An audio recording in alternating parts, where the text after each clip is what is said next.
nome do Pai, do Filho e do Espírito Santo. Amém. Ave Maria, cheia de graça, o Senhor é convosco. Bendita sois vós entre as mulheres, e bendito é o fruto do vosso ventre, Jesus. Santa Maria, Mãe de Deus, rogai por nós, pecadores, agora e na hora de nossa morte. Amém. Dai-nos, ó Virgem pura, Fé, pureza e bravura. espelho de justiça, rogai por nós. Em nome do Pai, do Filho e do Espírito Santo. Amém. Bom, essa aula é uma continuação sobre as bem-aventuranças de Nossa Senhora. Nós já vimos 3 bem-aventuranças e essa é a 4ª. Bem-aventurados os que têm fome e sede de justiça, porque serão saciados. Então aqui estão as 8 bem-aventuranças e nós estamos na 4ª. Existe uma sequência lógica entre elas, uma certa progressão entre essas bem-aventuranças. As 3 primeiras, que nós já vimos anteriormente, elas tratam mais do desapego, de um esvaziamento do apego às criaturas, e essa 4ª vai mudar um pouco de perspectiva. Então a primeira fala da pobreza de espírito, que, lembrando, ela inclui uma pobreza do afeto, ou seja, uma pobreza afetiva, de não ter apego às riquezas, e também tem o aspecto de desapegar-se efetivamente dessas riquezas na medida do possível. A segunda já é uma progressão em relação à primeira, porque ela fala de um desapego não das coisas exteriores, mas, a mansidão é um desapego já interior, da própria vontade, um desapego dos próprios direitos, ou seja, nós nos submetermos em tudo à vontade de Deus e também naquilo que não for pecado, naquilo que for possível, à vontade do próximo também. E a terceira, que é dos que choram, diz respeito ao sofrimento, que faz uma certa ponte entre as 2 primeiras e a 4ª, porque o sofrimento ele tem uma série de funções, tanto uma função purgativa, de nos converter, de nos voltar para Deus, tem uma função iluminativa, de fazer com que nós vejamos que o nosso centro não está neste mundo, então nos ajuda a não olhar tanto para esse mundo, mas olhar mais para Deus e confiar nele. E também tem uma função unitiva de nos unir a Deus, então de um ponto de vista já mais positivo, imitando a Cristo que sofre. Então, a 4ª bem-aventurança, que ela fala da fome e sede de justiça, ela já tem um aspecto mais positivo, mais de construir algo na vida espiritual, pressupondo que a gente tem um certo desapego, que a gente procura um certo desapego. Então, é como se fosse uma limpeza de terreno para depois começar a construir alguma coisa sólida sobre esse terreno mais limpo. Então, é nessa perspectiva que a gente vai estudar essa bem-aventurança. Esse texto aqui, das 8 bem-aventuranças, o mais completo, é o de São Mateus, mas existem também as bem-aventuranças no texto de São Lucas, que são um pouco mais concisas, mas que depois elas têm como se fosse um comentário no aspecto negativo, que São Lucas vai falando, ai dos que estão fartos, no lugar de falar bem-aventurados aqueles que têm fome, por exemplo. Então, o texto de São Lucas está aqui, que é bem-aventurados os que agora tendes fome, porque sereis saciados. Então, veja que ele é mais simples, ele fala só da fome, não fala da sede, e ele não fala do objeto dessa fome, ou seja, ele não fala da justiça aqui, ele fala só que é fome. Voltando em São Mateus fala fome e sede e de justiça. Então, São Mateus inclui a sede, que é algo talvez aí mais forte do que a fome, mais vital, mais necessário, a água para nós do que o alimento. A gente sabe que morre-se primeiro de sede do que de fome, então é uma intensidade a mais que São Mateus coloca nisso que é um desejo que nós vamos ver, E trata também da justiça, ou seja, coloca num plano superior essa fome e essa sede. Não que São Lucas não esteja tratando também disso, mas ele trata de uma forma mais sintética. O Magnificat, que também é escrito por São Lucas, é um cântico de Nossa Senhora, mas que São Lucas escreve, ele trata também dessa fome, de alguma maneira, e é num aspecto sobrenatural. Então, olhando para o Magnificat, a gente pode interpretar melhor essa bem-aventurança no texto de São Lucas. Que aqui está falando da vida espiritual, está falando do fervor, está falando da busca da santidade, e no texto de Nossa Senhora, e assim também que a bem-aventurança vai funcionar. É claro que existe, e é possível pelo texto de São Lucas, falar de uma relação mais próxima com as bem-aventuranças anteriores, ou seja, que ter fome está ligado também ao jejum, está ligado à mortificação, está ligado à pobreza, né? A pobreza é algo que traz a fome, é a causa de fome também. Então, existe esse sentido também de desapego, também de privação dos bens materiais, mas o sentido completo vai passar por um desejo ardente da justiça, que nós vamos ver que é da santidade. Então, qual que é essa justiça, né? Vamos entender de que justiça Nosso Senhor está falando. E para isso nós podemos aproveitar um próprio comentário que ele mesmo faz no mesmo Sermão da Montanha. Depois de enunciar as bem-aventuranças, ele faz um comentário sobre a lei mosaica e dá um sentido novo para essa lei, um sentido mais perfeito, mais acabado, mais completo, mais difícil de praticar também. E ele vai falar da justiça de novo nesse mesmo sermão. E ele vai distinguir então a justiça que era dos fariseus e dos escribas de uma justiça que é a justiça do reino dos céus, que é essa justiça bem-aventurada, que é prêmio da bem-aventurança. Então, Nosso Senhor fala: se a vossa justiça não for maior que a dos escribas e fariseus, não entrareis no reino dos céus. E também eu destaquei um trecho do profeta Isaías, que trata também dessa distinção, que é o que Deus espera de nós, uma justiça que seja interior, que parta do coração, que não seja só de práticas exteriores, né? Então, o profeta Isaías diz que este povo se aproxima de mim com a sua boca, com seus lábios e me glorifica, enquanto que o seu coração está longe de mim. E para ilustrar essa questão da justiça, da verdadeira e da falsa, vamos dar uma pequena analisada na parábola do fariseu e do publicano, né? Como Nosso Senhor fala especificamente de uma justiça falsa, que é a dos fariseus. Então é interessante verificar um fariseu que se considera justo e que então vai ao templo para rezar junto com o publicano. Acho que vale a pena ler porque não é tão comprida e a gente comenta um pouco. Então a parábola diz também esta parábola, Nosso Senhor disse: a uns que confiavam muito em si mesmos, como se fossem justos, e desprezavam os outros. Ou seja, eles tinham uma noção de que eram justos, mas era uma justiça falsa. Então, Nosso Senhor disse: subiram 2 homens ao templo a fazer oração. Um era fariseu, outro publicano. O fariseu de pé orava no seu interior desta forma: graças te dou, ó Deus, porque não sou como os outros homens, ladrões, injustos, adúlteros, nem como este publicano. Jejuo 2 vezes na semana, pago o dízimo de tudo que possuo. E o publicano, por sua vez, né, disse: o publicano, porém, conservando-se à distância, não ousava nem ainda levantar os olhos ao céu, mas batia no peito, dizendo: meu Deus, tem piedade de mim, pecador. Então digo-vos que este voltou justificado para casa e o outro não. Porque quem se exalta será humilhado e quem se humilha será exaltado. Então aqui está falando também do orgulho e da humildade, mas também está falando da justiça. Então, algumas coisas para notar aqui, né?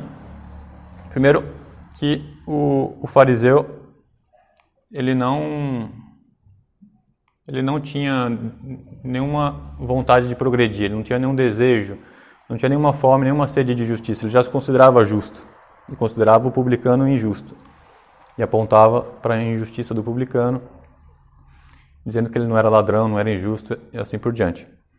Ele estava então acomodado e não pediu nada, o fariseu.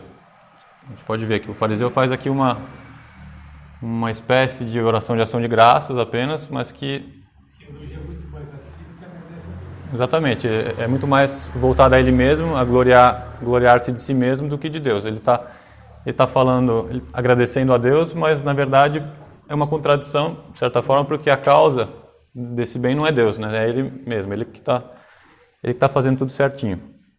E ele não é como os outros homens. Então ele se compara com os outros homens. Também isso é interessante notar, né?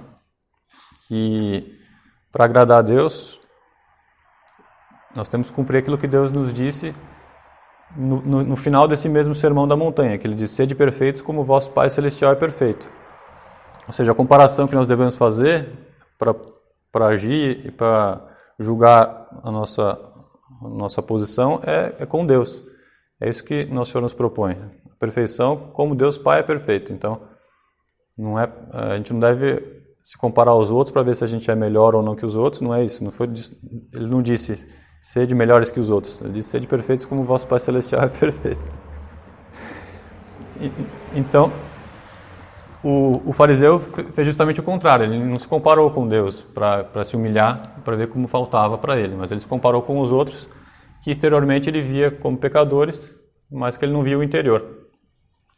Como desse publicano, que para ele era simplesmente um cobrador de impostos, injusto, e que roubava, quando na verdade ele estava arrependido, estava pedindo perdão a Deus e alcançou de Deus o perdão.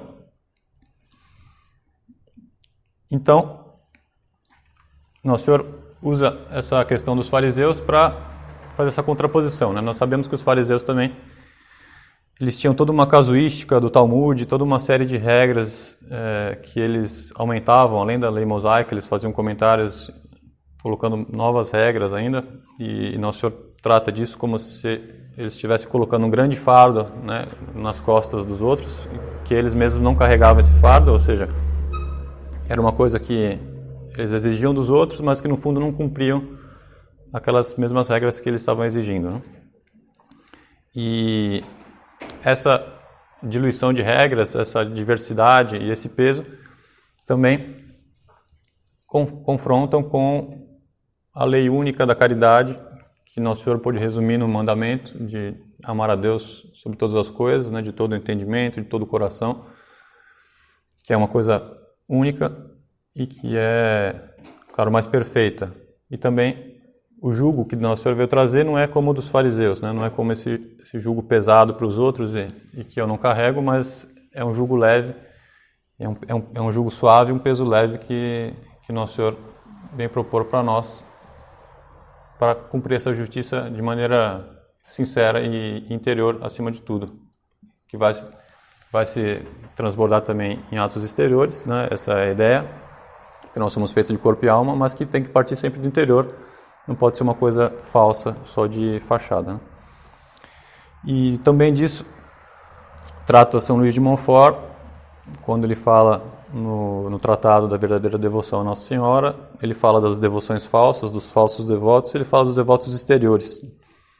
Então também, o devoto exterior é aquele que tem essa justiça para com Nossa Senhora, tem essa santidade da devoção a Nossa Senhora de maneira falsa, de maneira puramente exterior. Ele fala que a pessoa pode ter muitas práticas devocionais, mas que ela faz aquilo sem atenção, sem devoção verdadeira.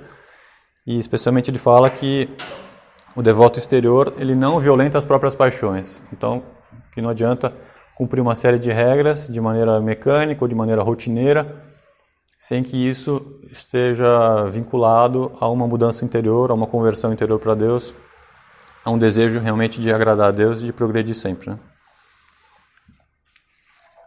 Então, a justiça, né, da qual o bem-aventurado tem fome e sede, ela é diferente, ela é superior. E ela acaba se confundindo muito com a própria santidade, com a própria perfeição cristã. A linguagem da Sagrada Escritura também mostra isso, porque os justos do Antigo Testamento correspondem aos santos do Novo Testamento.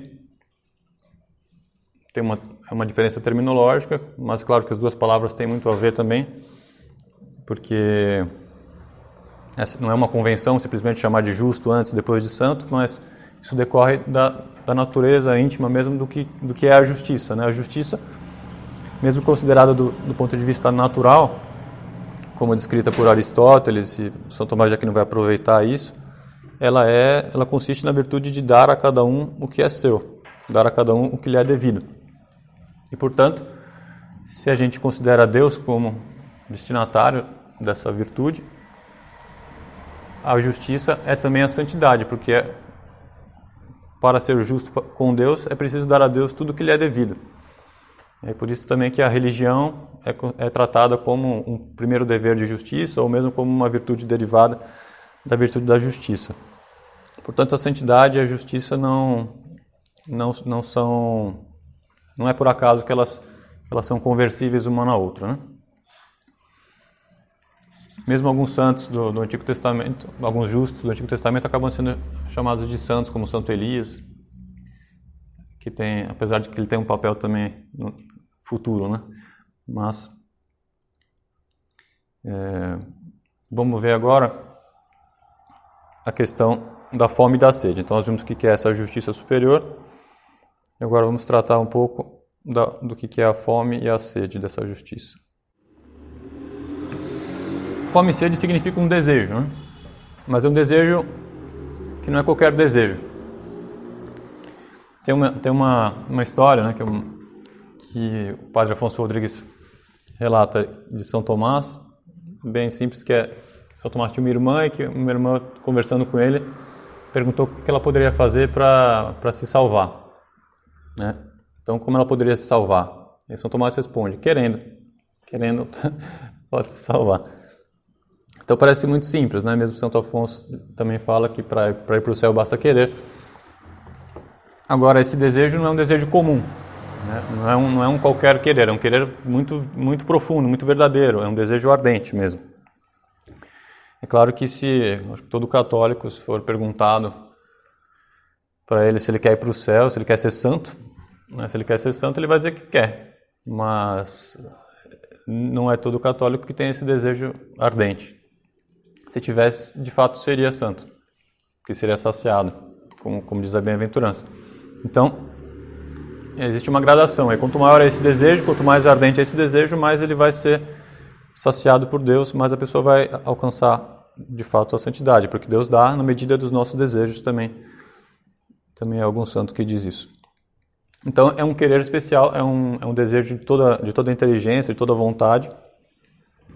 Santo Afonso fala um pouco disso, ele fala que a pessoa, para progredir, então, ela depende desse desejo. Então ele diz, aquele que deseja verdadeiramente a perfeição não deixa de encaminhar-se para ela e se não parar, chegará ao fim. Mas aquele que não a deseja andará sempre para trás e encontrar-se-á cada vez mais imperfeito.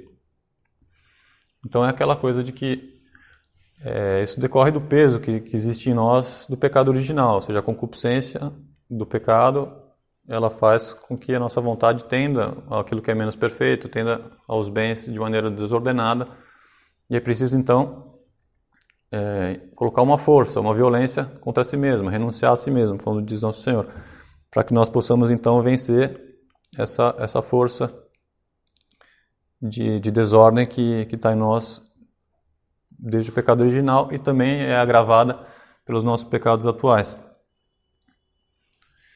São Luís de Montfort também trata disso, quando ele coloca no livro Amor à Sabedoria Eterna os meios, né, ele dá 4 grandes meios para se atingir a sabedoria eterna, ou seja, para alcançar a união com Deus, com Cristo, Nosso Senhor. E o principal deles vai ser a devoção a Nossa Senhora. Mas o primeiro que ele fala é justamente o desejo ardente. Então a pessoa, para alcançar a posse da verdadeira sabedoria, ela deve primeiro desejar ardentemente possuí-la. Tem também uma lição do Padre Faber, que vai nesse sentido, é um argumento pelo oposto, que ele fala que a tibieza, né? Ele fala bastante sobre a tibieza e dá vários sinais da tibieza. E um dos sinais da tibieza, que é a falta de fervor, que é justamente a falta desse desejo ardente de santidade, um dos sinais é não querer, não ter essa perspectiva, esse desejo de progredir. Se a pessoa não quer progredir, ela é tíbia, ela realmente não vai progredir. E ela vai só regredir. Então essa é a fome e sede que deve ser considerada nessa bem-aventurança. E agora nós vemos que essa fome e essa sede, elas tem uma saciedade propriamente dita no céu, e na terra vai haver sempre uma necessidade de mais, ou seja, nós vamos sempre querer mais, apesar de que, claro, toda boa obra praticada, tudo aquilo que a gente faz cumprindo a vontade de Deus, isso nos dá uma certa saciedade. Só que Deus, então, procura dilatar o nosso coração, procura nos dar novas perspectivas de progredir, nos mostrar mais além. Deus não nos mostra normalmente tudo o que Ele quer de nós, né? Talvez com Nossa Senhora tenha sido diferente, quando a gente pensa na espada que transpassou seu coração, na apresentação, ali tinha um sinal grande do que ela ia sofrer, né? na paixão de Cristo. Mas para nós, Deus tem, como nós somos mais fracos, Deus muitas vezes esconde aquilo que Ele quer de nós para que nós não desistamos, para que nós não desanimemos, né? Mas conforme nós vamos cumprindo a vontade dEle, Ele vai nos mostrando outras coisas que Ele quer de nós. Então, é nesse sentido que a saciedade dessa justiça, dessa santidade no mundo, ela é sempre incompleta e ela sempre demanda um novo progresso, um novo passo. Então daí a sabedoria dizer no livro do Eclesiástico: os que me comem terão mais fome, os que me bebem terão mais sede. Significa isso, essa novo passo que deve ser dado na santidade a cada vez. Também Nosso Senhor diz no Evangelho de São João que a minha comida é fazer a vontade daquele que me enviou e cumprir a sua obra. Então existe, não é por acaso que a bem-aventurança fala de fome e sede, porque existe uma relação, uma analogia com a fome e a sede materiais, do alimento material, do alimento corporal, né?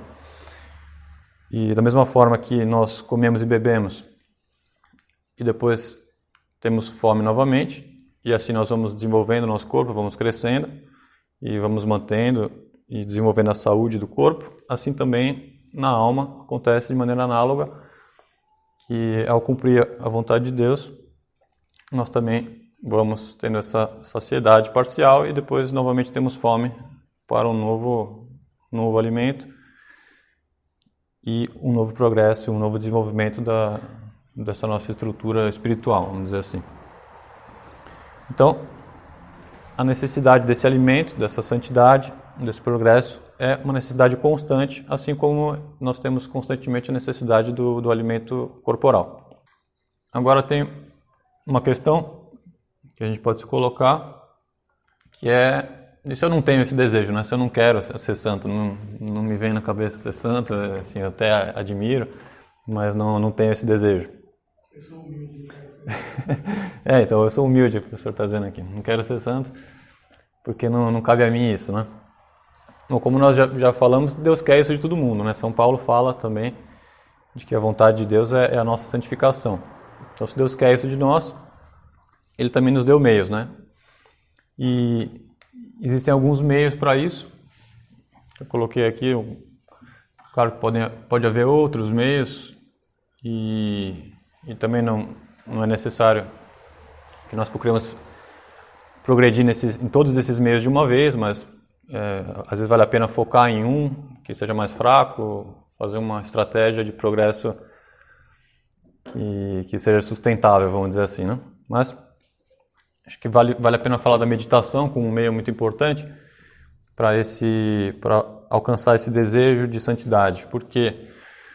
Porque ninguém deseja algo, ninguém ama algo se não conhece, né? E a meditação, ela é um meio muito principal para que a gente conheça mais a Deus, conheça as verdades eternas, medite sobre a vida de Nosso Senhor, sobre as realidades do céu, do inferno, da nossa morte. Tudo aquilo que nos faz conhecer as verdades eternas, tudo aquilo que nos faz conhecer melhor a Deus. E a meditação tem como parte principal, né? Não é aquilo que se chama de o discurso da mente sobre o assunto, né? O padre Afonso Rodrigues vai dizer que o principal da meditação é justamente formar um propósito a partir dessas considerações. Então, a meditação ela justamente relaciona e ela exercita a inteligência e a vontade. E a ideia final da meditação é mover a vontade. Então, ele até fala para gastar mais tempo com essas considerações do propósito,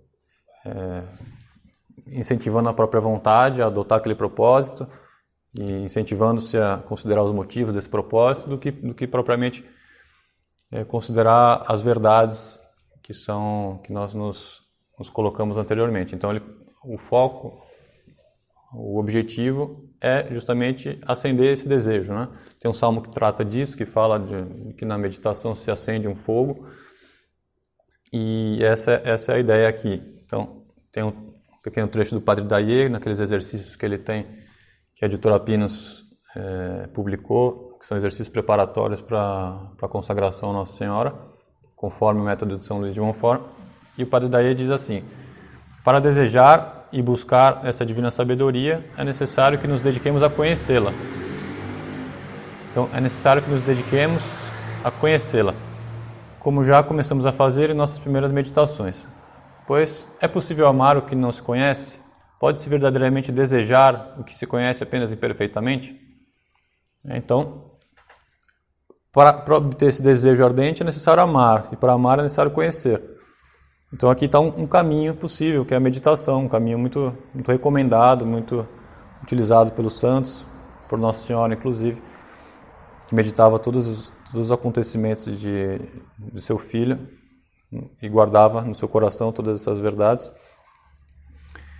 E além disso, além da meditação que faz essa ponte entre a inteligência e a vontade, pus aqui mais alguns: a oração, que é pedir esse desejo, né? Se nós não temos, então nós pedimos, reconhecemos humildemente que nos falta isso e que então nós precisamos, não só precisamos ser santos, mas precisamos até querer ser santos, que nem isso a gente consegue sozinho. E a devoção à Nossa Senhora, porque ela é o nosso modelo em tudo isso. Os sacramentos, obviamente, que são sinais eficazes da graça, que nos trazem a graça, nos podem trazer essa graça específica. E também coloquei aqui, eu como inativo, né, coloquei cumprir o que está ao nosso alcance hoje, ou seja, fazer as boas obras, né? Pedir a graça para Deus, usar esses meios de obter a graça, mas também corresponder à graça, porque é justamente cumprindo aquilo que está ao nosso alcance hoje que nós vamos poder ter aquela saciedade parcial, e Nosso Senhor então vai nos dar um novo desejo, Ele vai nos mostrar um novo passo a ser dado, um novo bem a ser alcançado, uma nova altura espiritual a ser atingida, e isso então vai mover o nosso desejo e nós vamos poder ter esse desejo. Então é muito importante que nós vamos também colocando em prática. Então, agora entrando no comentário sobre Nossa Senhora, verificando nela, antes de falar do desejo dela e da saciedade dela, vamos falar de como ela é justa já. E até fica interessante notar, porque se ela já é justa e santíssima, como é que ela pode desejar ainda mais, né? Mas como é que Nossa Senhora é justa? Então, ela é justa para com Deus, primeiramente, considerando que a justiça é dar aquilo que é devido. Nossa Senhora deu a Deus aquilo que lhe era devido. Se Deus é nosso dono absoluto, né? Existem algumas razões para isso. Deus é nosso Senhor e nosso dono por natureza, primeiramente, porque Ele nos criou e sendo nosso Criador, Ele é nosso dono, Ele é nosso Senhor. Mas também Ele é nosso Senhor por causa da redenção. Por isso que Ele é chamado também Rei por conquista, porque depois do pecado nós ficamos sob o domínio do demônio, e Ele, ao nos redimir, Ele nos reconquistou. Então, também pela graça que Ele alcançou para nós, além da natureza, Ele é nosso dono e nosso Senhor. E Nossa Senhora corresponde a esse pertencimento em relação a Deus inteiramente. Ela se faz a escrava do Senhor, ela se declara a escrava do Senhor e ela vive todo esse pertencimento, ela se entrega desde pequena a Deus totalmente. Na visitação também, Nossa Senhora é justa. Como é que ela é justa? Santa Isabel vai fazer um elogio para ela, um elogio enorme que diz respeito ao maior privilégio dela, que é de ser mãe de Deus. Então diz que ela é mãe do meu Senhor, ou seja, mãe de Deus. Diz que ela é bendita entre as mulheres, bendito é o fruto do seu ventre, que é o próprio Jesus Cristo, que é Deus. E Nossa Senhora, diante desse elogio,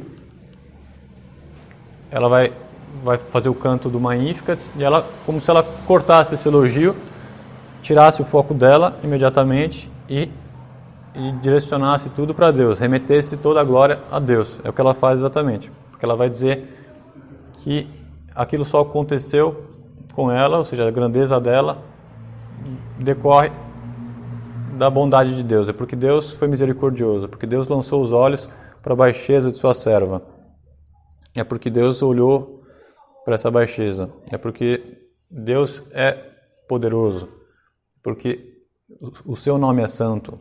Ele fala, é porque Ele é misericordioso e a misericórdia dele se estende por todas as gerações. Então Nossa Senhora, apesar de ser a maior das criaturas, a mais alta de todas das puras criaturas, ela vai ser totalmente humilde, ela vai ser justa para com Deus, vai remeter tudo a Deus, ou seja, todo bem é causado por Deus, e Nossa Senhora reconhece isso de maneira justíssima. Bem diferente de Lúcifer, que vai, diante da sua natureza grandiosa e exuberante que Deus tinha feito, o maior dos anjos, ele vai, então, se desvanecer nesse orgulho, olhando para si mesmo, e vai se revoltar contra Deus.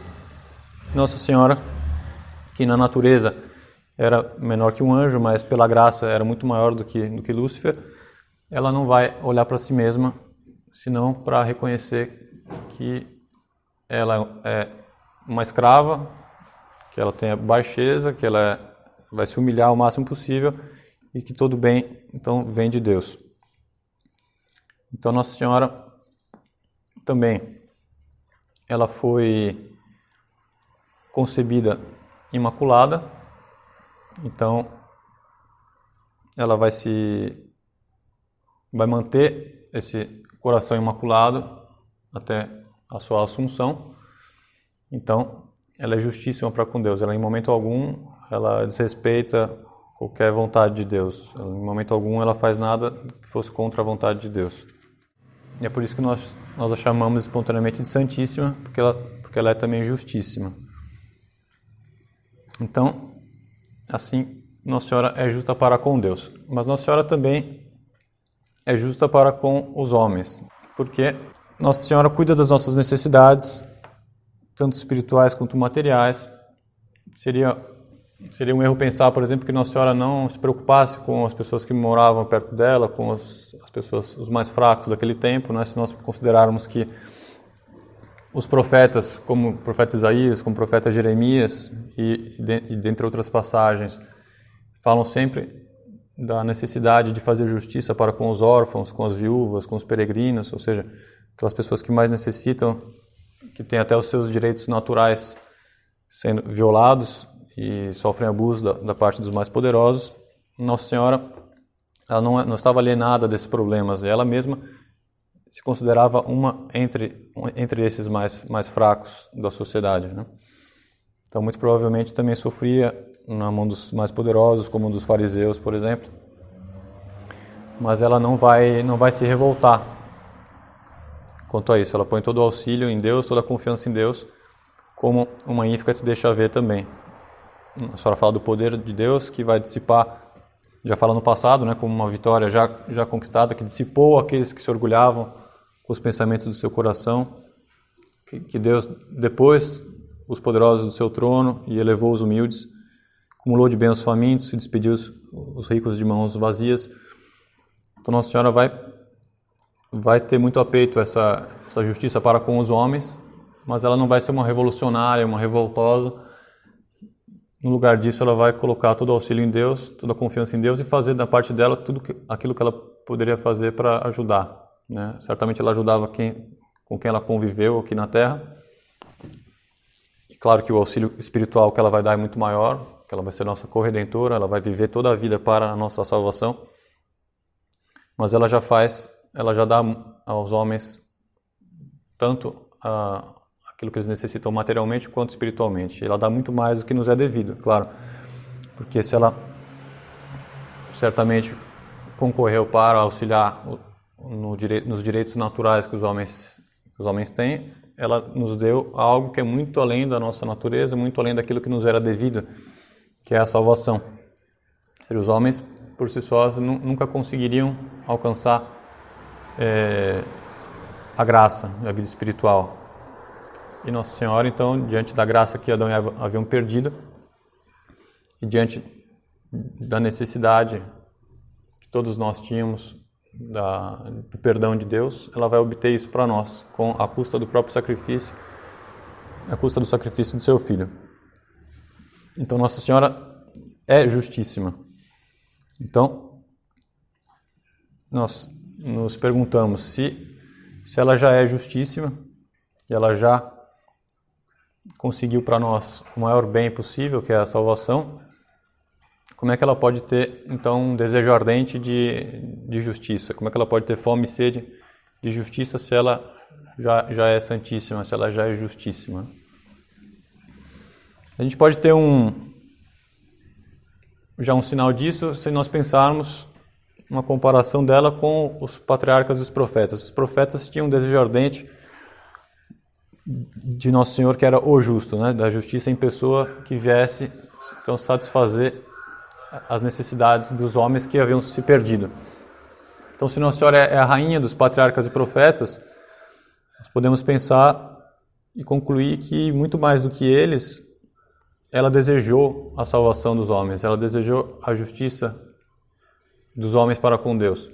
Então, muito mais que Abraão, muito mais do que Moisés, muito mais do que Davi, muito mais do que todos juntos, Nossa Senhora rezou e pediu por isso, pela nossa salvação. E ela se ofereceu, ela se preparou para isso, para ter esse desejo ardente e para buscar isso desde pequena também, ao se consagrar no templo, ao consagrar a própria virgindade, fazendo algo que não se fazia na época, que era inédito. Então Nossa Senhora vai buscar um meio especial, o máximo que ela pudesse, vai dar tudo para Deus e vai então buscar essa união estreitíssima com Deus. Então uma justiça em relação a ela mesma, uma santidade dela, além de buscar a salvação para os homens, a santificação dos homens. Ela também foi, além de se preparar para isso, ela foi preparada por Deus também. Com a Imaculada Conceição, Nosso Senhor a preparou de modo que ela não tivesse nenhuma relação com o pecado, nenhuma parte no pecado, e nenhuma subserviência em relação ao demônio. Então Nossa Senhora vai nutrir essa repulsa pelo pecado desde que ela tem o uso da razão, e por tradição se considera que ela tem o uso da razão desde a sua concepção também, assim como Nosso Senhor.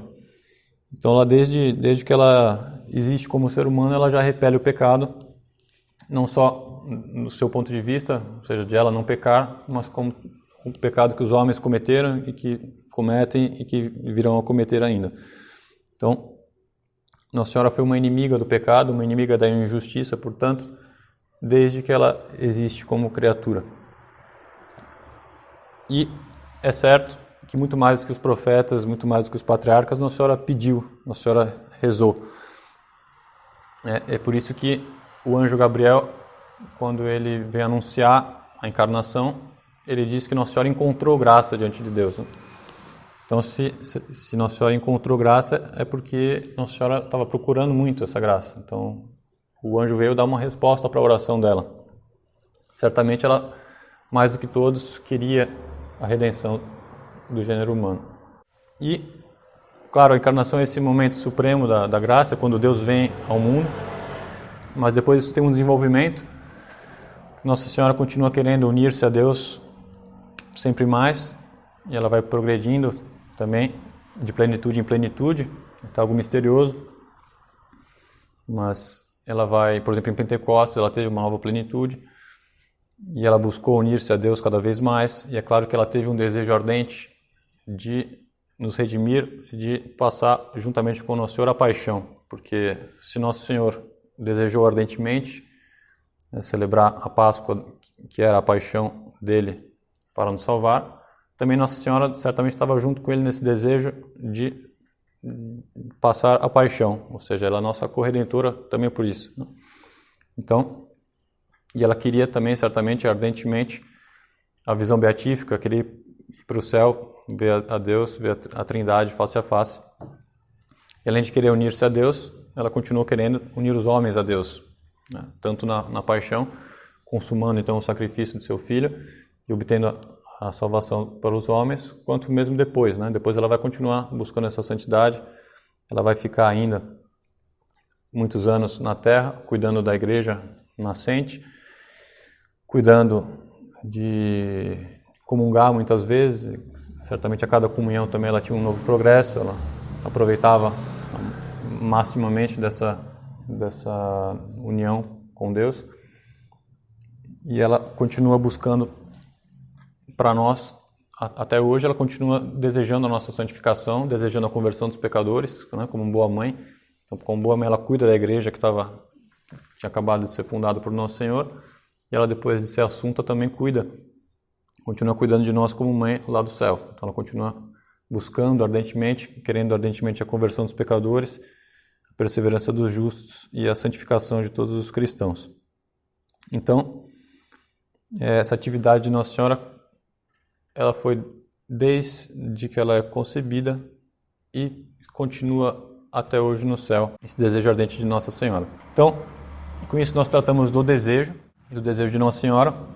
Agora vamos falar um pouco da saciedade então desse desejo, que é a consequência da bem-aventurança, que é ser saciado de justiça. Então primeiro a gente vê em geral, depois sobre Nossa Senhora. Então, para fazer um contraponto, existe uma saciedade mundana que ela é falsa, né? Ou seja, a fome e sede mundanas elas jamais vão ser satisfeitas.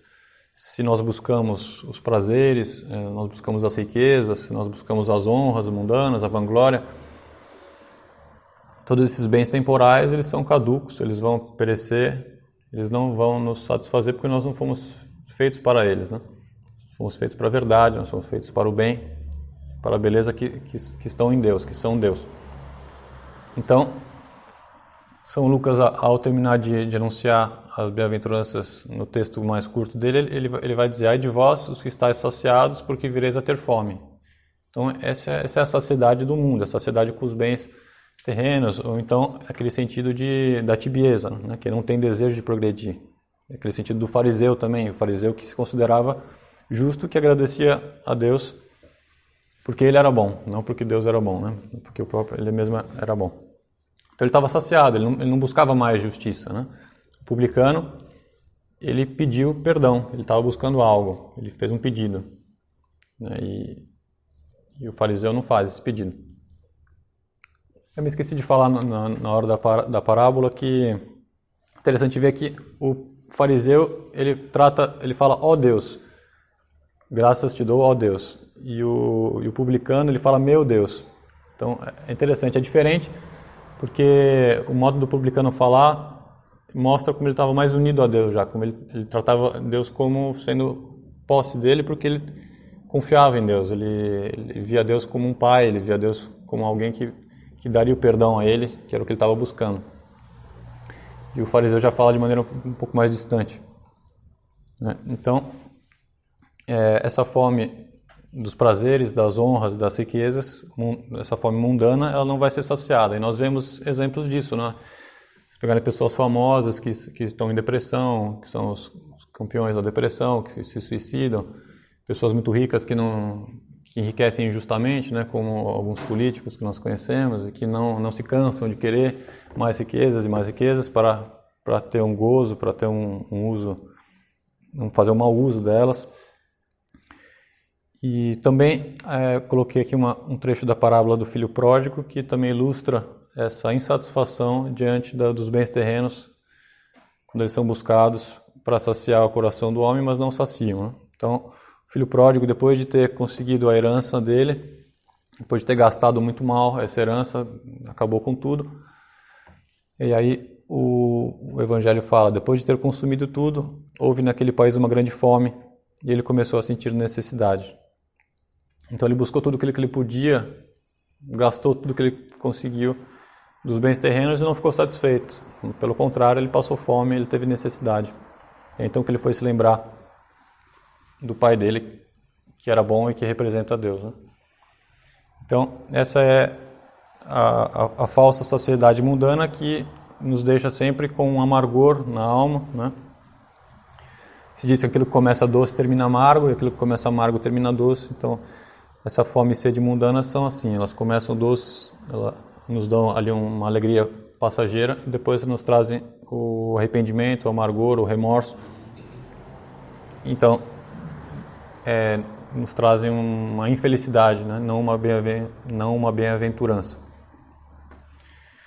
Por outro lado, existe a saciedade dos justos, que é essa saciedade bem-aventurada, que é a saciedade que Nossa Senhora vai ter também, que é essa saciedade que nós temos aqui como um sinal de pagamento a cada boa obra, a cada correspondência à vontade de Deus. Nós temos uma satisfação que Deus nos dá, uma paz na alma, e no céu isso se dá de maneira plena, de maneira perene, que não pode se perder mais, não pode diminuir. Eu coloquei um trecho aqui de São João de Ávila, que é um santo que fez apostolado na região da Andaluzia. Ele fala de Nossa Senhora justamente ilustrando como é que ela poderia aumentar o desejo de santidade durante sua vida, né? Então ele diz que por essa fome e sede dilatava-se mais o seu coração para que nela coubesse mais glória e tanto mais saborosa lhe fosse aquela divina comida no céu, quanto maior fome e sede a precedessem na terra, conforme a promessa do Senhor. Então que Nossa Senhora teve o desejo mais ardente possível e assim foi dilatando ao longo do tempo, foi progredindo, dilatando seu coração para que coubesse mais graça e mais glória e mais santidade. Então isso também ilustra como para nós é sempre possível aumentar, né, na santidade. Deus sempre pode aumentar nossa capacidade de amá-lo, nossa capacidade de fazer o bem. Então nunca desanimar e nunca se dar por satisfeito, né, na vida espiritual, mas sempre procurar mais. O Padre Jacinto tem uma aula muito interessante que eu recomendo, que está no canal também do Flávio Carmelli, que é sobre o fervor e a tibieza na vida espiritual, né? E tem muito a ver com essa questão do desejo ardente e da santidade. E lá ele comenta de um beneditino, que é Dom Vasconcelos, que faz uma imagem a respeito disso, dizendo que conforme nós subimos num monte, que representa o subir numa virtude, ou dar um passo na santidade, que nós então temos um novo horizonte, nós aumentamos o nosso horizonte e vemos mais. Então Deus nos mostra mais e nós podemos ter um desejo de ir mais além. E então isso é algo progressivo, né? E ao mesmo tempo, conforme nós subimos, nós deixamos os bens terrenos, caducos para trás, nós começamos a olhar para eles dando menos valor para eles. Ou seja, eles ficam lá escondidos numa bruma, já não significam tanto para nós. Então tem essa vantagem também. Pode parecer às vezes muito difícil a gente se desapegar de algumas coisas que nós estamos acostumados já, que nós já vivemos tantos anos apegados a essas coisas, mas Deus também vai cuidar de fazer com que a nossa visão a respeito dessas coisas seja de dar menos valor. Então também isso pode nos tranquilizar e nos animar a buscar esse progresso. Então, deixa eu ver se falta alguma coisa aqui. Então, só para concluir, né, que essa saciedade Nossa Senhora teve também. Ela buscou a nossa salvação e ela conseguiu a nossa salvação. Ela conseguiu trazer a própria justiça para a terra, a justiça encarnada que é nosso Senhor Jesus Cristo. E ela foi então espelho de justiça, que ela cumpriu toda a redenção juntamente com Nosso Senhor, sendo chamada pela Igreja corredentora, apesar de não ter sido solenemente definido ainda esse dogma. Ela buscou a união com Deus e ela atingiu o maior grau possível. Ela é chamada cheia de graça, e ela é mãe de Deus, e ela é Maria Santíssima, é o maior de todos os santos, e está superior na graça a todos os anjos também, inclusive todos juntos, não superam a graça de Nossa Senhora e também não superam, consequentemente, a glória que ela tem nos céus, sendo ela a rainha, né, dos céus e da terra, a rainha de todos os anjos, rainha de todos os santos. Então, a saciedade também dela correspondeu ao desejo que ela teve durante toda a sua vida na terra e o desejo que ela continua tendo em relação a nós no céu. Então, é isso. Vamos ver se tiver alguma pergunta que eu saiba responder aí. Vamos rezar então. Em nome do Pai, do Filho e do Espírito Santo. Amém. Ave Maria, cheia de graça, o Senhor é convosco. Bendita sois vós entre as mulheres e bendito é o fruto do vosso ventre, Jesus. Santa Maria, Mãe de Deus, rogai por nós, pecadores, agora e na hora de nossa morte. Amém. Imaculado Coração de Maria, Filha nossa salvação. espelho de justiça, rogai por nós. Em nome do Pai, do Filho e do Espírito Santo. Amém.